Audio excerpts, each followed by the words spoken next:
Welcome to foodies ഹാബ്. എന്തൊക്കെയുണ്ട് എല്ലാവരും വിശേഷങ്ങള്? നമ്മള് കണ്ടിട്ട് കുറച്ചായല്ലോ അല്ലെ? ചില ഫ്രണ്ട്സ് മെസ്സേജ് അയച്ചിരുന്നു, എന്തു പറ്റി കഴിഞ്ഞ വീഡിയോയിൽ വന്നില്ലല്ലോ എന്ന് ചോദിച്ചിട്ട്. അപ്പൊ എനിക്ക് തീരെ വയ്യാണ്ടിരിക്കായിരുന്നു, സൗണ്ട് ഒന്നും ഉണ്ടായിരുന്നില്ല, അതാണ് ഞാൻ വരാണ്ടിരുന്നത്. ഇതേപ്പോ ഞാൻ തിരിച്ച് ദുബായിലേക്ക് എത്തി. പിന്നെന്താണ്, ഇന്നത്തെ കാര്യത്തിലേക്ക് കിടക്കാം അല്ലെ. ഇന്ന് നമ്മൾ ചെയ്യാൻ പോകുന്നത് മീൻ മുളകിട്ടതാണ്. കുടംപുളി ഇട്ടിട്ടാണ് ഞാൻ വെച്ചിരിക്കുന്നത്. അപ്പൊ തുടങ്ങിയാലോ? ഇവിടെ ചെറിയ രീതിയില് ഒരു ഫിഷ് ഫാമിംഗ് ഉണ്ട്. അപ്പൊ അവർക്കുള്ള തീറ്റ കൊടുക്കാണ്. കാണില്ലേ, ഒന്ന് കഴിക്കേണ്ടത് കാണണില്ലേ മീന്?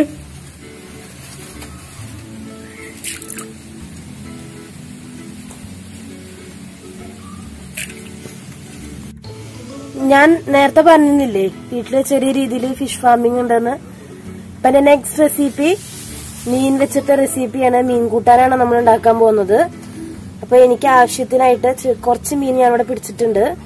കട്ട്ല, രോഹു, പിലോപ്പി എന്നീ വിഭാഗത്തിൽപ്പെട്ട മീനുകളാണ് ഇവിടെ ഉള്ളത്. അപ്പൊ ഞാൻ കുറച്ച് പിടിച്ചിട്ടുണ്ട്. ഇനി നമുക്ക് നന്നായിട്ടൊന്ന് ക്ലീൻ ചെയ്തെടുത്ത് കൂട്ടാൻ വെക്കാം കേട്ടാ. അപ്പൊ നമുക്ക് നമ്മളുടെ മീൻ മുളകിട്ടത് ഉണ്ടാക്കാൻ എന്തൊക്കെയാ വേണ്ടതെന്ന് നോക്കാം.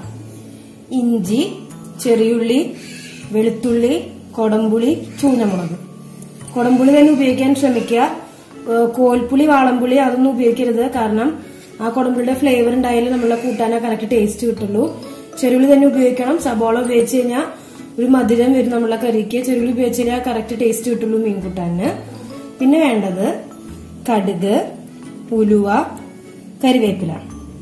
പൊടികൾ എന്തൊക്കെയാ വേണ്ടതെന്ന് വെച്ചാൽ 1.5 സ്പൂൺ മുളക് പൊടി, 2 സ്പൂൺ കാശ്മീരി ചില്ലി, 3/4 സ്പൂൺ മല്ലിപ്പൊടി, 1/2 സ്പൂൺ മഞ്ഞൾപ്പൊടി. മീൻ 1/2 കിലോ എടുത്തിട്ടുണ്ട്. കട്ട്ലയാണ് എടുത്തിട്ടുള്ളത്. വെളിച്ചെണ്ണ, ആവശ്യത്തിന് ഉപ്പ്, ആവശ്യത്തിന് വെള്ളം. വെളിച്ചെണ്ണ തന്നെ ഉപയോഗിക്കാൻ ശ്രമിക്കുക. സൺഫ്ലവർ ഓയിൽ അതൊക്കെ ഉപയോഗിച്ച് കഴിഞ്ഞാൽ ആ ഒരു ഫ്ലേവർ കിട്ടില്ല നമ്മളുടെ കറിക്ക്. ഇപ്പൊ വെളിച്ചെണ്ണ ഇല്ലാത്ത ആൾക്കാര് സൺഫ്ലവർ ഓയിൽ ഉപയോഗിച്ചാലും കുഴപ്പമില്ല. ഉണ്ടെങ്കിൽ അതന്നെ ഉപയോഗിക്കാൻ ശ്രമിക്കാം. അപ്പൊ നമുക്ക് ഉണ്ടാക്കി തുടങ്ങാം. നമ്മുടെ മീൻ മുളകിട്ടത് കുഞ്ഞൊരു അമ്മി എടുത്തിട്ടുണ്ട്. അതില് വല്ലാണ്ട് ചെറിയണ്ട, ഒന്ന് അടിച്ചെടുത്താൽ മതി.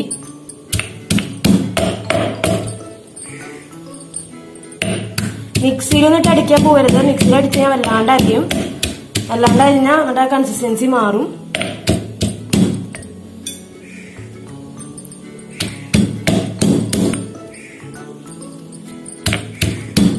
ഇങ്ങനെ നമുക്ക് വെളുത്തുള്ളി, പച്ചമുളക്, ഇഞ്ചി എല്ലാം നമുക്ക് ഇങ്ങനെ ഒന്ന് പതുക്കെ ചതച്ചെടുക്കാം. അപ്പൊ നമ്മളുടെ ചെറിയുള്ളി, വെളുത്തുള്ളി, ഇഞ്ചി, പച്ചമുളക് ഇതൊക്കെ അമ്മിയില് ചെറുതായിട്ടൊന്ന് ചതച്ചെടുത്തിട്ടുണ്ട്. ഇനി നമുക്ക് മീൻകൂട്ടാൻ ഉണ്ടാക്കാൻ തുടങ്ങാം. അപ്പൊ നമ്മള് മീൻകൂട്ടാൻ ഉണ്ടാക്കാൻ പോവാണ്. ആദ്യം നമുക്ക് കുറച്ച് വെളിച്ചെണ്ണ ഒഴിച്ചു കൊടുക്കാം. വെളിച്ചെണ്ണ ഒഴിച്ചിട്ട് നമുക്കൊന്ന് ചുറ്റിക്കാം. എല്ലായിടത്തേക്കും എത്തിക്കോട്ടെ.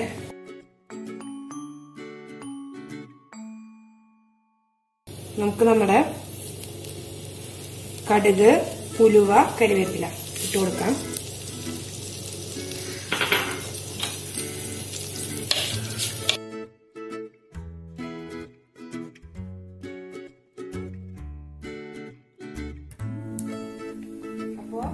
കടുക് നന്നായിട്ട് പൊട്ടി വന്നിട്ടുണ്ട്. ഇനി നമുക്ക് ചെറിയുള്ളി, ഇഞ്ചി, വെളുത്തുള്ളി, പച്ചമുളക് ചേർത്ത് കൊടുക്കാം.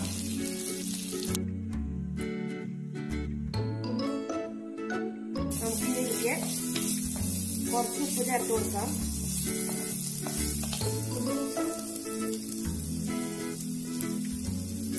ഇതിന്റെ അളവൊന്നും ഞാൻ പറഞ്ഞിട്ട് പറയുന്നില്ല, അവരവരുടെ ഇഷ്ടത്തിന് ചേർക്കുക.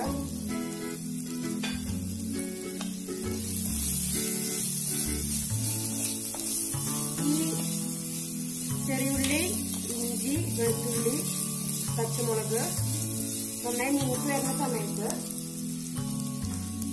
നമ്മുടെ നെല്ലിക്ക മീൻകൂട്ടാന്ന് ഞാൻ പറഞ്ഞിരുന്നു, പൊടികൾ നേരിട്ട് ചേർക്കുന്നതിനെക്കാട്ടും നല്ലത് ഒന്ന് പേസ്റ്റ് ആക്കി ചേർക്കേണ്ടത്. അപ്പൊ നമുക്ക് ഈ സമയത്ത് അതൊന്ന് ചെയ്യാം. നമുക്കിനി പൊടികള് ഒന്ന് പേസ്റ്റ് ആക്കാം. എല്ലാ പൊടികളും ചേർത്ത് കൊടുക്കാം.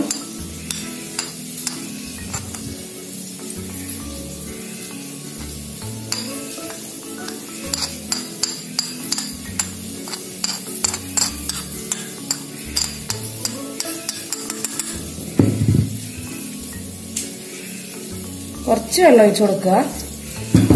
ഇനി നന്നായിട്ടൊന്ന് മിക്സ് ചെയ്തെടുക്കാം. കുറച്ച് ഒഴിച്ചാൽ മതി, അതൊന്ന് ആ പേസ്റ്റ് രൂപത്തിലാകാൻ വേണ്ടിയിട്ട്. വെള്ളം പോരാ, കുറച്ചും കൂടി വേണം.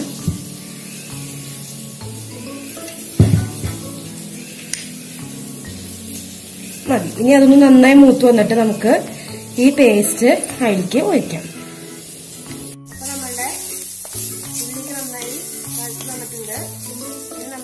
നമ്മുടെ പേസ്റ്റ് ചേർത്ത് കൊടുക്കാം.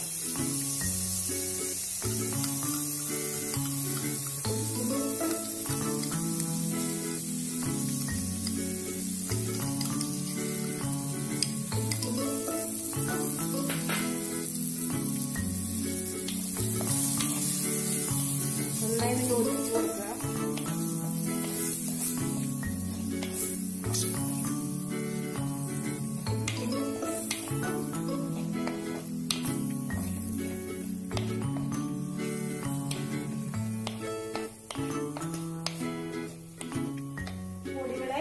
ചേർക്കുന്നത് ഒരു നിർബന്ധമില്ല, നേരിട്ട് ചേർക്കാം.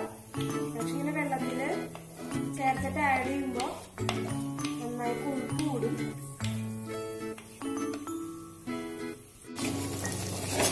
ഞാൻ കുറച്ചും കൂടി വെള്ളം ഒഴിച്ചു കൊടുത്തിരുന്നു. നമ്മുടെ മല്ലിപ്പൊടിയും കാശ്മീരി ചില്ലിയും ചേർത്തിട്ടുണ്ട്. നല്ല കൊഴുപ്പുള്ള മസാലയാണ്. അപ്പൊ നമ്മളുടെ പൊടികളൊക്കെ നന്നായി വെന്തിട്ടുണ്ട്. ഇങ്ങനെ വെള്ളത്തില് ചേർത്തിട്ട് ആഡ് ചെയ്യുമ്പോ എന്താ വെച്ചാ പൊടി ഒരിക്കലും കരിഞ്ഞു പോയില്ല, നന്നായി കുക്കായി കിട്ടും. ഇനി നമുക്ക് ഗ്രേവി എത്ര വേണോ അതനുസരിച്ചിട്ടുള്ള വെള്ളം ചേർത്ത് കൊടുക്കാം.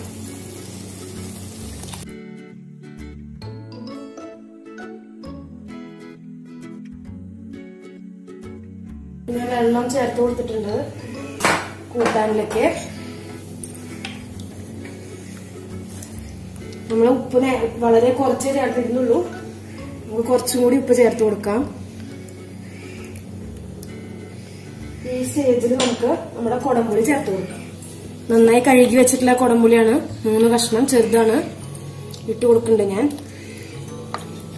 ഇനി നന്നായിട്ടൊന്ന് തിളക്കിട്ട് നമ്മളെ കൂട്ടാൻ ഒന്ന് തിളച്ചു തുടങ്ങുമ്പോ നമുക്ക് മീൻ കഷ്ണങ്ങൾ ഇടാം.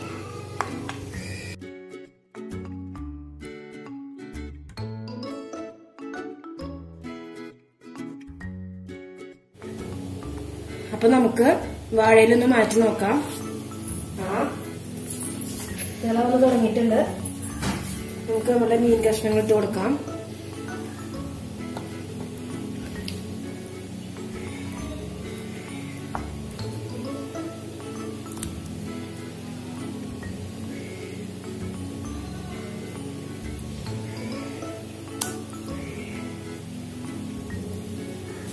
മീൻ കഷ്ണങ്ങൾ ഇട്ട് കഴിഞ്ഞാൽ പിന്നെ നമ്മള് അധികം ഇളക്കാനൊന്നും പാടില്ല.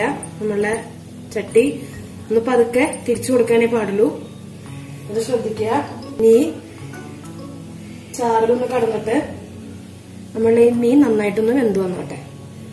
നമുക്കൊരു 5 മിനിറ്റും കൂടി അടച്ചു വെച്ചിട്ട് വേവിക്കാം. 5 മിനിറ്റ് കഴിഞ്ഞു. നമുക്ക് വാഴയിലൊന്ന് മാറ്റിയിട്ട് ചെറുതായിട്ട് തിളവൻ തുടങ്ങിയിട്ടുണ്ട്.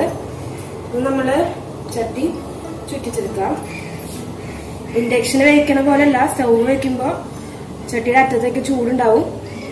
തുണി പിടിച്ചിട്ട് വേണം ചെയ്യാൻ, ഞാൻ കൈ പൊള്ളും. അപ്പൊ അതൊക്കെ ഒന്ന് ചുറ്റിച്ചെടുത്താൽ മതി. കയ്യിലിട്ട് ഇളക്കരുത്, കയ്യിലിട്ട് ഇളക്കി കഴിഞ്ഞാൽ മീൻ ഉടഞ്ഞു പോവാൻ സാധ്യതയുണ്ട്. ചെറുതായിട്ട് എണ്ണ തിരിഞ്ഞു വരുന്നത് കാണാം അല്ലേ നിങ്ങൾക്ക്. ഇനിയിപ്പോ അടച്ചു വെച്ച് വേവിക്കേണ്ട ആവശ്യമൊന്നുമില്ല. ഇനി ഇങ്ങനെ തന്നെ ഇരുന്ന് ഒരു 10 മിനിറ്റും കൂടി നമുക്കൊന്ന് വറ്റിച്ചെടുക്കാം. അതുകൂടി കഴിഞ്ഞാൽ നമ്മളുടെ അടിപൊളി മീൻ മുളകിട്ടത് റെഡിയാവും. അപ്പൊ നമ്മളുടെ മീൻ കൂട്ടാനിലെ എണ്ണയൊക്കെ നന്നായി തെളിഞ്ഞു വന്നിട്ടുണ്ട്. ശരിക്കും ഈ വീഡിയോയിൽ കാണുന്ന കളറല്ല, കുറച്ചും കൂടി ഒരു ബ്രൈറ്റ് റെഡ് ആണ്. ഒരു ലൈറ്റിന്റെ ഒരു പ്രശ്നം കാരണമാണ് ഈ ഒരു കളർ കിട്ടിയിട്ടുള്ളത്. അപ്പോ ഇത്തിരി ഒന്ന് വറ്റി വന്നിട്ടുണ്ട്. നമുക്കിനി ഫൈനൽ ടച്ചിനായിട്ട് ഏതോ ഓപ്ഷണലാണ്, താല്പര്യമുള്ളവർ മാത്രം ഒഴിച്ചാൽ മതി. മുകളില് കുറച്ച് വെളിച്ചെണ്ണ ഒന്ന് തൂക്കി കൊടുത്തിട്ടുണ്ട് ഞാൻ. നമുക്ക് കരിവേപ്പില ചേർത്ത് കൊടുക്കാം. തണ്ടോടുകൂടി വെക്കാൻ താല്പര്യമുള്ളവർ അങ്ങനെ വെച്ചോളൂ. ഞാനിവിടെ ഇല ഉരിഞ്ഞു വെക്കാണ്. നമ്മളുടെ മീൻ വറ്റിച്ചത് റെഡി ആയിട്ടുണ്ട്. എല്ലാരും ഉണ്ടാക്കി നോക്കുക, എളുപ്പത്തിൽ ഉണ്ടാക്കാൻ പറ്റുന്നതാണ്. ഇനിയിപ്പോ നമ്മളുടെ മീൻ കൂട്ടാൻ ഒന്ന് തണുക്കുമ്പോ ഒന്നുകൂടി കുറുക്കി കിട്ടും. കപ്പയുടെ കൂടെ ചോറിന്റെ ഒപ്പം നല്ല ബെസ്റ്റ് കോമ്പിനേഷനാണ്. എല്ലാരും ഉണ്ടാക്കി നോക്കാൻ മറക്കരുത്. അപ്പൊ നമ്മുടെ അടിപൊളി നാടൻ മീൻ മുളകിട്ടത് എങ്ങനെ ഉണ്ടാക്കണേ നമ്മൾ പഠിച്ചില്ലേ. ഇതിൽ ഞാൻ ചെറിയുള്ളിയൊക്കെ ചതച്ചിട്ടാണ് ഇട്ടിട്ടുള്ളത്. അരിഞ്ഞിടാൻ താല്പര്യമുള്ളവർക്ക് അങ്ങനെ ചെയ്യാം, കുഴപ്പമില്ല. എങ്ങനെയാണ് നിങ്ങളെ ഇഷ്ടം അങ്ങനെ ചെയ്യുക. ഇതിൽ ഞാൻ കുടംപുളിയാണ് ഉപയോഗിച്ചിട്ടുള്ളത്. വാളംപുളി, കോൽപ്പുളി ഉപയോഗിച്ച് ഞാൻ കറക്റ്റ് ഫ്ലേവർ കിട്ടില്ല. കുടംപുളിയാണ് ഉപയോഗിക്കാൻ ശ്രമിക്കുക. പിന്നെ മീൻ മുളകിട്ടതിന്റെ ബെസ്റ്റ് കോമ്പിനേഷൻ മലയാളികൾക്ക് പറഞ്ഞേണ്ട ആവശ്യമില്ലല്ലോ, ചോറ് തന്നെയാണ് ബെസ്റ്റ് കോമ്പിനേഷൻ. പുട്ടും വെള്ളയപ്പത്തിന്റെ കൂടെ ഇപ്പൊ കഴിക്കാം, എന്നാലും ചോറ് തന്നെയാണ് ബെസ്റ്റ് കോമ്പിനേഷൻ. ഉച്ചയ്ക്ക് ഊണിന് ചോറും മീൻ മുളകിട്ടതും മീൻ വറുത്തതും കുറച്ച് പപ്പടം കാഴ്ചതുണ്ടെങ്കിൽ അടിപൊളി അയിലൂണ്. അപ്പോ അടുത്ത മുടക്ക് ദിവസം എല്ലാരും മീൻ മുളകിട്ടത് ഉണ്ടാക്കി വെക്കാൻ മറക്കരുത്. ഉണ്ടാക്കിയിട്ട് പിക്സ് ഒക്കെ എടുത്ത് സെൻഡ് ചെയ്യാൻ എനിക്ക്. അപ്പൊ നെക്സ്റ്റ് റെസിപ്പി ആയിട്ട് വരുന്നവരെ, this is Malavika Nair signing off. Tata.